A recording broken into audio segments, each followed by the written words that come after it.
Here's another tip from EnglishAnyone.com about how to get fluent in English faster.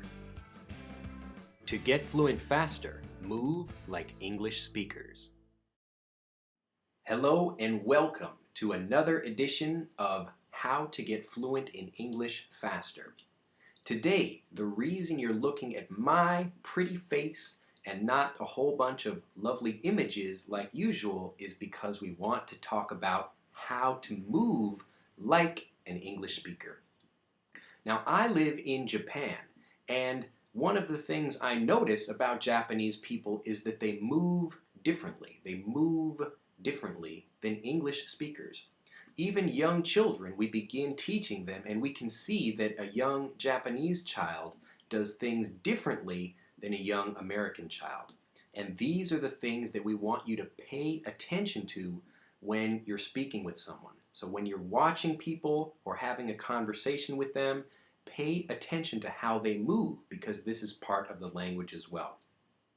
As an example, when we count numbers in English, I could say 1, 2, 3, 4, 5, 6, 7, 8, 9, 10.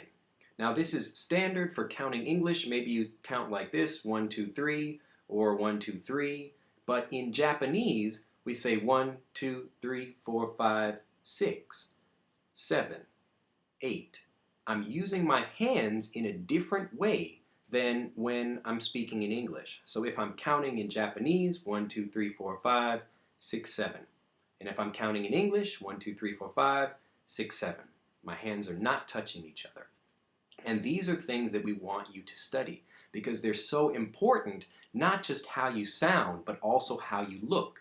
So maybe some cultures they move around a lot more, or some cultures maybe they move around less, but it depends. If you want to get fluent in English faster, or you want to understand maybe specifically British English or American English, learn how to move like those speakers.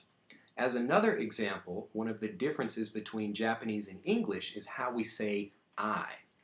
Now in American English you pronounce I and you point to yourself. Maybe I point to my chest. It's kind of hard to see here. I point to my chest with my thumb or my finger. I am Drew. In Japanese, you're pointing to your nose. Now think about this. If you're a Japanese speaker and you're pointing to your nose when you're speaking English, even if you speak perfect English, you're still using a Japanese gesture when you're speaking in English. So remember, pay attention to these things. There's lots of little differences like this. Again, counting or pointing to yourself, these are just two examples of different things in English and Japanese. Now, there are many, many others, but you're not going to learn them unless you pay attention. You have to watch the way people move in conversations. So as you're watching people, copy them. If you see, like people are moving like this when they say this thing, or they move like this or that, or they touch their ear, or whatever these people do, pay attention to those things.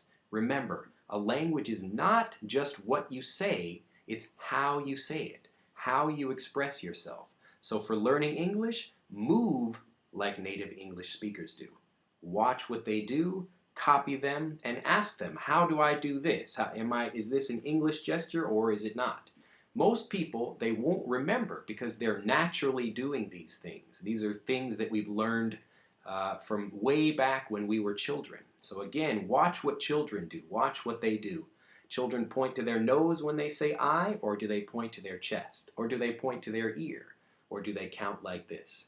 So remember, watch what people do and learn to move like native speakers, and you'll have a lot more fun and get fluent in English faster. Have an excellent day, and we'll see you next time for another tip about how to get fluent in English faster.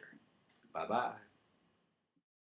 To learn more about our monthly Master English Conversation audio and video lessons, and to get fluent in English faster with our free newsletter and email video course for students, visit us at EnglishAnyone.com.